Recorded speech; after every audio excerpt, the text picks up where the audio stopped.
Bonjour, bienvenue dans le Syndrome Ciné, et bienvenue dans cette vidéo. On va vous parler de films qui ont eu le malheur de sortir en même temps que de gros mastodontes hollywoodiens. Des films dont vous avez probablement pas entendu parler, pour satisfaire notre ego d'hipster parisien.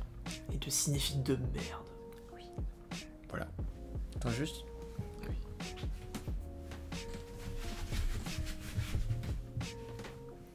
On change. Enfin, pourquoi on change? Voilà. Voilà. Le changement, c'est maintenant, comme l'a dit quelqu'un. Tout de suite, on commence avec Il Bucco. Je vous laisse le présenter parce que moi je l'ai pas vu encore.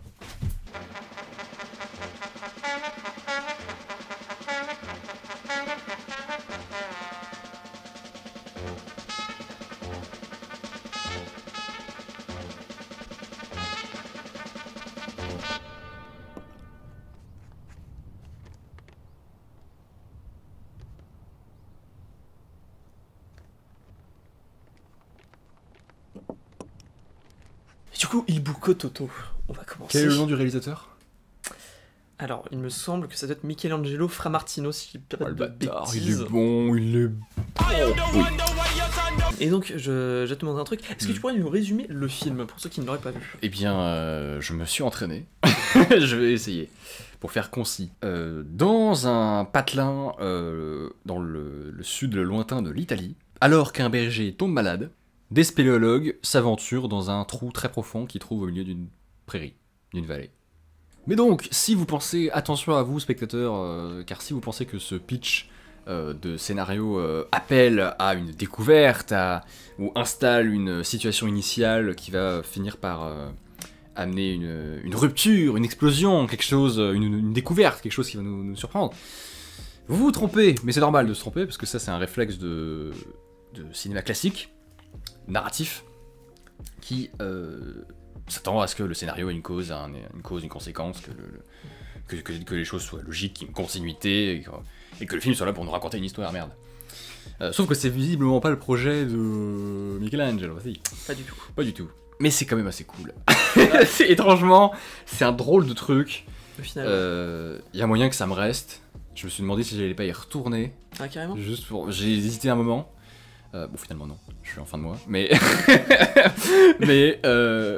Enfin, c'est une expérience qui est quand même vachement cool, quoi. C'est assez dément. Dans le sens où c'est clairement un film qui est pas pour tout le monde et qui en fera, bon, je pense qu'il en fera chier beaucoup, malheureusement.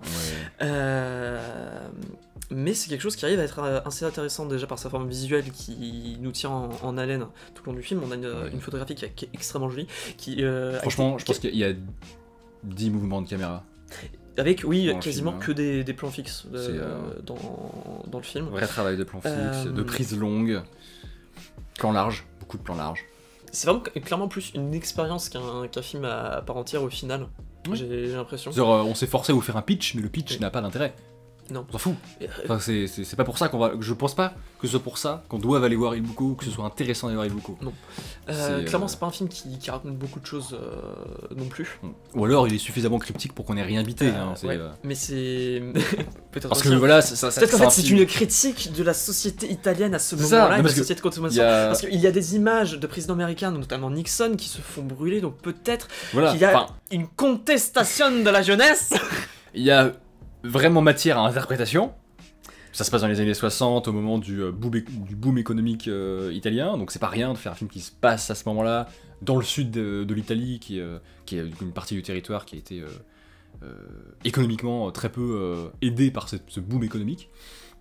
On voit il y a une photo tu l'as dit, de Nixon, on voit une page de magazine de Sophia Loren qui se fait brûler. Il y a pas mal de choses comme ça où on pourrait tout à fait interpréter ce film historiquement ou esthétiquement, parce que parce que le cinéma italien qui fait qui privilégie le plan large, la prise longue, très peu d'effets, tournage en extérieur, une dimension documentaire. Oui. Où est Rossellini? Voilà. Attends, je zoome. C'est plus lisible que ça. C'est une drôle de connexion avec le néo-réalisme du cinéma italien, de Rossellini notamment, mais enfin des années 40-50. Ouais, c'est un film qui a pas de musique. Qui se refuse d'avoir de la musique. Qui n'a quasiment pas de dialogue, en fait, le peu de dialogue qu'il y a viennent... Lui, il est en sueur actuellement. Pas de musique, pas de dialogue aussi. Ou alors des dialogues, mais venant d'archives. C'est-à-dire que vraiment le seul gros mouvement de caméra qu'il y a dans le film ne vient pas du film, c'est une archive que nous montre le réalisateur au tout début, dans lequel il y a, oui, on a une caméra qui s'emballe un petit peu avec des cuts et tout, alors que le film est l'opposé même. La moyenne des plans, c'est bien tu le faisais remarquer en sortant. La moyenne des plans, 20-30 secondes, quelque chose comme ça. Et t'avais comparé aussi à 2001, sauf que 2001, il y a des scènes où il s'emballe un petit peu. Là, à aucun moment on s'emballe, on reste toujours dans quelque chose d'extrêmement lent, d'extrêmement fluide, et qui préfère faire passer sa beauté visuelle avant tout. Et qui n'oublie pas, par exemple, de nous faire des plans impressionnants. T'avais parlé, je me souviens en sortant du ciné, d'un simple panoramique sur la grotte qui est extrêmement profonde, et on commence... Le fameux trou du titre, Ilbuko, le trou. Et on commence, et tu soulignais assez bien, c'est profond. Ah oui, putain, c'est... Oh la vache! La vache, c'est profond. On s'en rend compte, de même qu'il y a par exemple un plan qui d'une simplicité extrême, où on a des gens qui entrent dans une église, et on a un panoramique, et on se dit, mais pourquoi faire un panoramique à ce moment-là? Et ensuite on découvre une fenêtre avec des personnes en train de prier juste à côté, et c'est un plan qui, malgré tout, arrive à avoir une vraie force, arrive à surprendre, étonnamment. Alors que c'est vraiment juste droite, gauche. C'est ça. Mais c'est vrai que c'est assez dément. Moi, tu parlais du trou, et de la dimension impressionnante de ces panoramiques, encore une fois très très simple, mais super efficace. C'est vrai que si par hasard vous êtes tombé sur la bande-annonce de ce film qui n'a pu sortir que sur 40 écrans en France, vous n'aurez pas remarqué beaucoup de plans sur ce trou, qui est quand même le titre du film. Beaucoup de plans se concentrent sur les paysages, plutôt montagnards, les vaches, la vallée et ce berger. Mais on passe beaucoup de temps avec les spéléologues dans ce trou, et c'est vrai que si vous avez vu Le Sommet des Dieux, qui, je l'espère, est un film plus... accessible qui a été plus accessible en termes de distribution, j'espère que vous l'avez vu ou que vous le connaissez. Si vous êtes dit devant Le Sommet des Dieux, mon Dieu, ces gens sont fous, vous retrouverez ce genre de sensation, mais inversé, dans Ilbuko, puisque vous allez voir des spéléologues vouloir descendre dans un trou de 600 mètres de profondeur. De façon extrêmement anticlimatique aussi. Il n'y a pas spécialement de tension, à quelques rares moments le spectateur peut l'interpréter tel quel. Il y a aussi un truc qui est assez bien foutu, qui m'avait pas mal surpris, c'est les dialogues, on en parlait tout à l'heure. Les dialogues dans ce film ne sont pas sous-titrés. Tout est en VO, jamais sous-titré, et soit l'image, soit du coup le jeu des comédiens est suffisamment bon et marche suffisamment pour qu'on comprenne quand même ce qu'ils ressentent, leurs émotions, ou alors qu'on puisse également les interpréter, et ça donne une sensation qui est quand même déjà à ce moment-là un petit peu immersive, quoi. Oui, parce que le sous-titre te rappelle un petit peu constamment que tu lis un truc sur un écran. Que t'es dans un film, quoi. Donc t'es dans un film. Là, on a très peu d'effets de mise en scène, pas de musique dans la bande originale, c'est que du son seul ou du mixage. Et les personnages sur lesquels on s'attarde pas, il n'y a pas d'artifice de narration. Ça pourrait être une forme de documentaire, mais très très très mise en scène avec beaucoup de répétitions. Mais du coup, c'est un drôle de truc. Un drôle d'objet, ouais. Mais n'hésitez pas à tenter ce machin, quoi. Ouais. Il y a beaucoup de chances que ça vous plaise pas. Personnellement, je suis un petit, un peu moins fan de ce film que Thomas, qui j'ai l'impression l'a vraiment bien aimé. Je peux pas dire que je l'ai extrêmement apprécié, je l'ai quand même apprécié. C'est pas un film que je déteste ou que je trouve mauvais, très loin de là. Mais c'est un film qui peut être bloquant sur beaucoup de points. Donc tentez-le, mais faut que vous y alliez en ayant conscience de ce que ça va être. En vous préparant un minimum psychologiquement, en se disant que ça va être une vraie expérience, sinon il y a des chances pour que vous en sortiez dès les premières minutes, vu qu'on comprend très très vite où le film veut nous emmener au final. C'est ça, ça dure 1h30, mais préparez-vous à voir un film plutôt de 2 heures, en fait, en termes de ressenti. Voilà. Et c'est à peu près tout ce qu'on pouvait dire sur cette ovni de Michelangelo Framartino. Arsène, reviens. Il est là. Voilà. Tout de suite, ma famille afghane.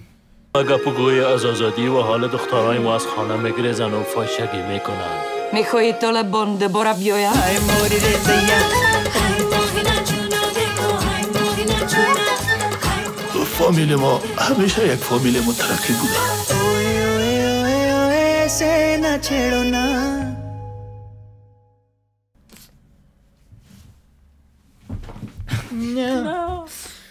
Ma famille afghane, réalisée par Je t'écoute. Qui ça? Michelangelo. Essaye encore. Réalisé par Mikaela Pavlatova. Ma famille afghane, réalisé par Mikaela Palpatova, une réalisatrice. Pavlatova. Mikaela Pavlatova. Okay. Ma famille afghane, réalisé par Mikaela Pavlatova, du premier coup. Une réalisatrice tchécoslovaque. Donc c'est un film adapté. Oui, c'est une adaptation de bouquin. Adaptation de bouquin qui raconte l'histoire d'une jeune femme blonde tchécoslovaque qui tombe amoureux d'un Afghan. D'un Afghan et qui va le suivre jusqu'en Afghanistan pour vivre avec lui. Avec sa famille. 2000-2001. Exactement, juste après les événements du World Trade Center. Et donc, le film nous raconte quelle place elle a parmi la famille en Afghanistan, comment elle essaye de faire changer les choses à sa manière, l'adaptation entre le monde occidental et le monde afghan. Ses relations avec les femmes afghanes, ses relations avec les hommes qui n'ont pas les mêmes exigences. Voilà. Et donc, film d'animation, donc on a essayé de chercher le synopsis, donc pour prouver que ce sont bien des invisibles, il n'y a même pas de synopsis sur il n'est pas renseigné sur la page Wikipédia du film. Dans la salle, on était 4. On était 4. Je me rappelle, j'avais dit... Salle 33, j'avais dit voilà. Parce qu'on est arrivé à 5 minutes de la séance, il n'y avait personne. Voilà. Alors que Doctor Strange, il y avait 2 séances complètes. Voilà, c'était dans 3 salles en même temps. Exactement. Voilà. Mais plutôt un chouette film. Plutôt un chouette. Ouais, plutôt convaincu par c'est par cette adaptation du coup, qui est en fait l'animation rajoute, elle rend le sujet beaucoup plus abordable en fait. On aurait fait ce film en live action, je pense que ça aurait été pesant, très lourd à supporter, à regarder, alors que l'animation est beaucoup plus ouverte. Une légèreté. Ouais, c'est ça. C'est ça permet au film, ça inconsciemment autorise le film à s'intéresser autant aux enfants qu'il y a dans le film. Oui. D'une certaine façon. C'est pareil d'un sujet grave avec légèreté, oui, tout simplement. C'est ça. Bon, une légèreté relative en fonction de la séquence, évidemment. Il y a de la créativité par contre. Sur une séquence, il y a de la créativité. Mais de la créativité, c'est l'un de ces quelques films d'animation qui pourrait tout à fait, au découpage près, être fait en live action. Mais c'est vrai que, moi personnellement, j'ai trouvé le temps incroyablement long devant ce film d'1h20, qui est malgré tout très cool. Cool est pas le bon mot. Intéressant et enrichissant. Malgré tout, il y a des moments vraiment magiques tout au long du film. Moi, par exemple, je trouve que la séquence entre... oui, le pare-brise, c'est très cool. Typiquement, alors, on va expliquer ce que c'est le pare-brise, parce qu'en fait... le plein pare-brise. À un moment du film, c'est vers la fin, il me semble. Il y a le père de famille qui meurt suite à un attentat dans sa voiture, à la parrain, voilà, en gros. Du coup, c'est le moment du deuil où, en fait, il y a un écran noir et... chaque personnage, chaque membre de la famille va être à un endroit de l'image et petit à petit va apparaître avec ces effets de pare-brise. Va sortir du fond noir avec qui vont éclairer les personnages qui sont recroquevillés sur eux-mêmes, isolés, voilà. Dans leur deuil, dans leur douleur quoi. Exactement. Donc c'est super beau ça. Des petits moments un peu géniaux comme ça. Et même parce que ça c'est ce que permet l'animation d'un point de vue figuratif et symbolique et tout. Mais pour tous, le film a quand même un découpage très très simple, très très efficace. Et typiquement, moi, la scène du loup, le fils adoptif de l'héroïne, a été qu'ils ont égaré. retrouvé dans la rue. Ouais, qu'ils ont récupéré un peu, genre on leur a donné un fils, ça fait pas bon genre de pas avoir d'enfant. Donc ils leur ont refilé un gamin qui traînait dans les rues. Et donc ce gamin, ils le perdent quand ils visitent un zoo un peu à l'abandon. Et ils retrouvent le gamin dans la cage d'un loup. Dans une scène super touchante parce que lui se sent très très seul, se reconnaît pas dans les autres à ce moment-là du récit et il se sent mieux avec un loup dans une cage quoi. Il y a rien à faire. c'est vraiment chant contre chant, il suffit de bien rythmer un chant contre chant et de fermer sa gueule aussi, c'est génial. Ouais. Et on étire le temps. Et donc on rappelle qu'en animation chaque frame coûte de la thune, chaque image à animer coûte de l'argent. Et donc c'est toujours... c'est vrai que moi, il y a un vrai plaisir inconscient. Des petits dilatations de temps. Ouais, de prendre le temps de... Parce qu'une scène comme ça expédiée en 20 secondes, non merci, ça n'aurait pas fonctionné, il l'aurait probablement viré. Mais là, ça rend un truc assez dément, il y a un vrai moment qui s'installe. Et malgré le fait que je trouve le film étrangement long, alors que ça dure qu'1h20, quoi. Donc j'arrive pas encore à comprendre comment, dans le rythme, j'ai pu trouver le temps long. Malgré ça, il y a des petits moments assez magiques tout au long.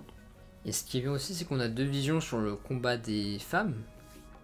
Parce que dans l'histoire aussi, un couple américain qui vient pour... c'est des chercheurs ou c'est des... C'est des chercheurs, je crois qu'aussi ils viennent pour proposer des... Je crois que lui, il est gynécologue. Voilà, je crois que c'est carrément un gynécologue. Donc c'est des médecins américains qui viennent proposer leur aide aux Afghans et plus particulièrement aux femmes afghanes. Et donc on a la femme américaine qui a les cheveux violettes, qui est hyper investie, et qui dit c'est pas normal que les femmes n'aient pas de droits ici, enfin qu'il y ait moins de droits, pour ne pas dire pas de droits, par rapport à d'autres pays. Et donc elle veut vraiment défendre ça de façon extrême. Et tu as la femme tchèque qui, elle, essaie de comprendre la religion qui impose les règles et les relations entre les hommes et les femmes en Afghanistan, et qui va petit à petit essayer de faire changer le discours des hommes sur les femmes en Afghanistan. C'est ça. Donc, dans son cercle familial. Voilà, tu vois que petit à petit son mari, même au départ, c'est pas l'homme le plus méchant du tout. d'Afghanistan. Enfin, je peux te dire bien. Il y a pire genre au début, je me rappelle, elle lui annonce qu'elle est pas vierge. Oui. Et pour la religion musulmane, de l'islam, c'est ça. Si t'es pas vierge et que tu veux te marier, c'est pas... Ça peut être très mal vu. C'est un péché. Voilà. Donc il fait croire, en se coupant la cuisse. Ouais, la cuisse. Qu'elle a ses règles. Et que effectivement elle a saigné sur le drap. Puisque les femmes de la famille sont là le soir même pour vérifier que du sang a bien été versé. Voilà. Donc malgré le fait que lui soit pas le plus grand des machistes du récit, tu sens quand même. Il y en a d'autres, mais il y a quand même quelque chose de... Il y a une forme de domination des hommes sur les femmes que lui trouve plutôt normale. Elle va tenter de le faire progressivement changer d'idée, changer d'avis sur la question, ou en tout cas d'accepter davantage que les femmes s'émancipent un peu. Voilà. On est sur des petits riens pour faire quelque chose. Par exemple, les femmes n'ont pas le droit là-bas elles sont obligées de se cacher quand il y a des invités. La maison doit être remplie d'hommes uniquement. Les femmes ne doivent pas être présentes. Et donc à un moment, elles observent les invités, et en fait, il y a le mur qui se brise, qui tombe, parce que c'est un truc très peu stable, c'est un truc de bois, voilà. Et t'as les hommes qui font une tête pas possible en mode mais qu'est-ce que vous faites, ça, mais plus vénère quand même, mais voilà, genre c'est une honte pour eux, ils l'ont dit, c'était vraiment une honte.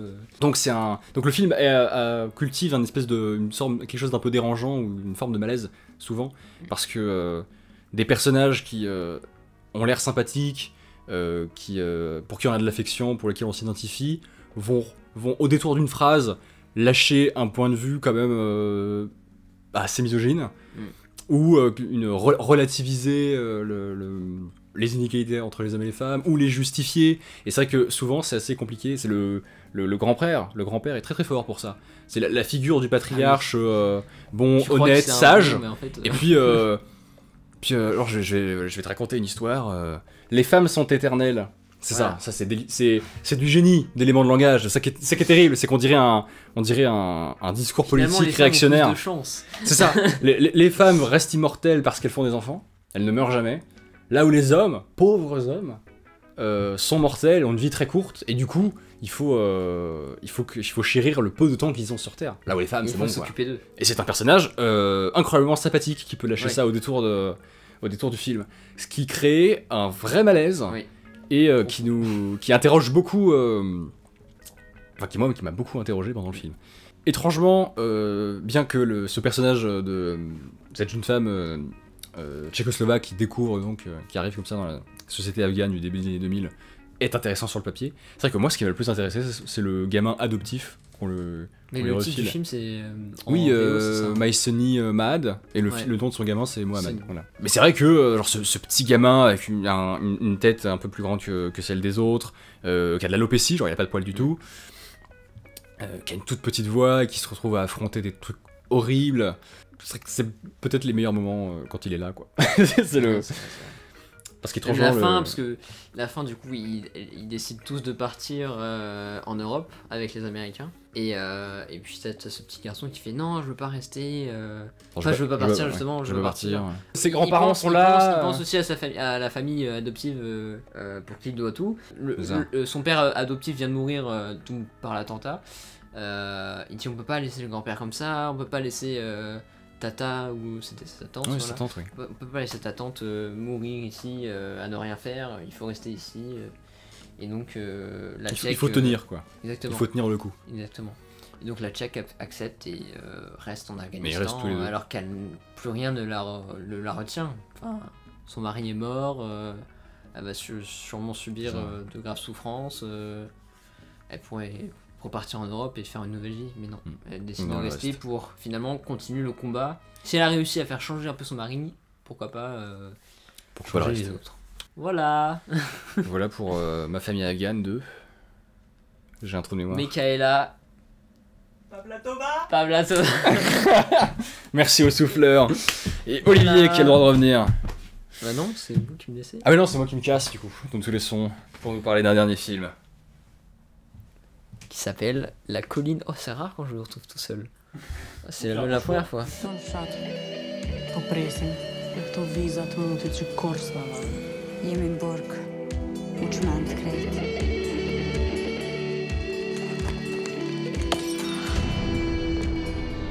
Ça s'appelle La colline où rougissent les lionnes, réalisé par Louana Bahrami, qui est une Française. Donc c'est un film franco-kosovar.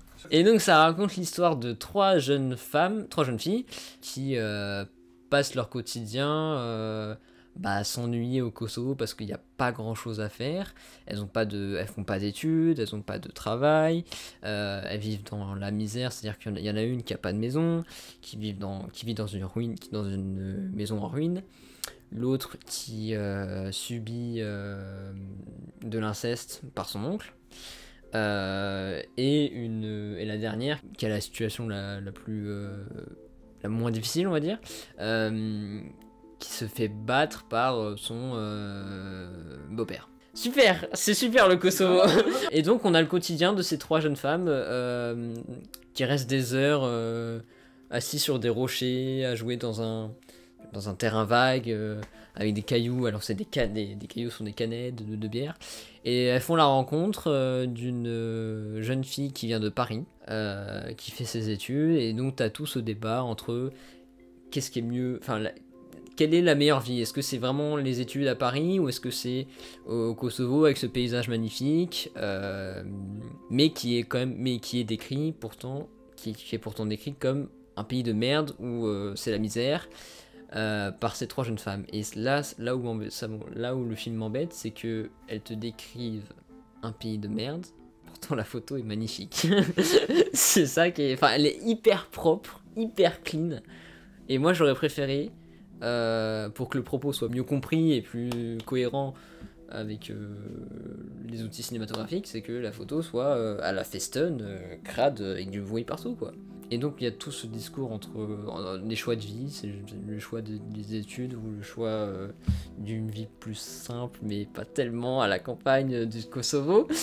Et donc elles vont décider de partir de cette merde et la seule solution c'est de faire un braquage. Donc elles commencent par des petits braquages de disquaires au Kosovo. Ça, niveau scénario, bof aussi, tu vois. Ensuite, elles vont dans les grandes villes, et puis là, carrément, elles braquent des banques, mais tu sais pas dans la... C'est un peu un film à la Spring Breaker, où tu sais pas vraiment... J'ai pas vu le film, mais j'ai vu des séquences. Spring Breaker, ça pue la merde. Bon, ça pue pas la merde, mais... En fait, ces séquences sont très rapides. Et tu sais pas comment elles font vraiment pour braquer des banques, tout ça. Mais ça fait un peu partie du rêve et que tu te demandes au final est-ce qu'elles l'ont vraiment fait. T'as une belle séquence en voiture. Enfin, elles sont dans une voiture, elles viennent d'acheter une Jaguar avec tout leur fric. Voilà, il y a même le débat, mais vous êtes conne, pourquoi vous avez acheté une Jaguar pour passer inaperçu, ça c'est complètement débile. Et donc t'as toute cette séquence où elles font croire, elles jouent, enfin elles sont au volant, elles jouent, elles s'imaginent partir en voyage, je sais plus, sur la route aux États-Unis. Et elles s'arrêtent, et là t'as des plans fixes sur elles où elles sont recroquevillées sur elles-mêmes. Effectivement, ce n'était qu'un rêve, c'est-à-dire que retour à la réalité, genre il y a un moment de blanc. Moi je trouve ça pas mal. Voilà, c'était la séquence un peu marquante du film. Mais sinon, oui, le seul regret, c'est que on te dit que ce pays est de la merde et pourtant on te montre un paysage magnifique. Donc c'est dommage. En fait, il y a de quoi faire dans ce pays, quoi. Et la réalisatrice, vous la connaissez parce que vous l'avez certainement vue dans Portrait de la jeune fille en feu, réalisé par Céline Sciamma. Voilà pour les films invisibles, ce premier épisode. J'espère qu'il vous plaira et qu'il vous encouragera à aller voir ces films. Et à en voir d'autres en général. N'ayez pas si peur que ça des films qui sortent dans 40 salles. N'hésitez pas à scroller sur Allociné. Aussi, ouais. C'est le... Allez voir, même sur UGC, parfois ils passent des petits films pendant 2 ou 3 jours. Il y a parfois des petites dingueries ou des trucs vraiment intéressants là-dedans. Et bah écoutez, c'était ça pour cette première vidéo des Invisibles. On espère que ça vous a plu. N'hésitez pas, comme d'habitude, à mettre un like et vous abonner. À mettre les films que vous avez vus et qu'on n'a pas vus. Ouais. Oui, c'est d'autres invisibles. Voilà. Ne me dites pas Doctor Strange 2, je pète un câble. Il est capable de venir chez vous à 3h du matin et vous frapper. Exactement. Ça, on l'a déjà fait, hein, pour être clair. Mais proposez d'autres films ou d'autres, ce que vous pensez du concept. Et voilà. Merci, abonnez-vous, au revoir.